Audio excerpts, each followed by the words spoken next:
The Ballad of Marlo's Reach. In the heart of Gippsland, where the waters meet, lies Marlo town, a retreat so sweet, where the snowy river in her mighty flow kisses the sea with a gentle hello. In days of yore, when the world was wide, bushmen came here to stand by her side, with line and net in the early dawn, fishing for bream till the day was worn. The river winds through farms and plain, bearing the gifts of the summer rain. In fertile fields where the cattle graze, dairymen sing of the olden days.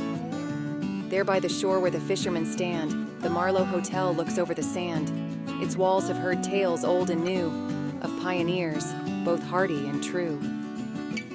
The timbermen come with their axes ring, to harvest the gums where the bellbirds sing. And back in the bush where the wild bees roam, sweet is the taste of the Marlo home. I hope you enjoyed this poem.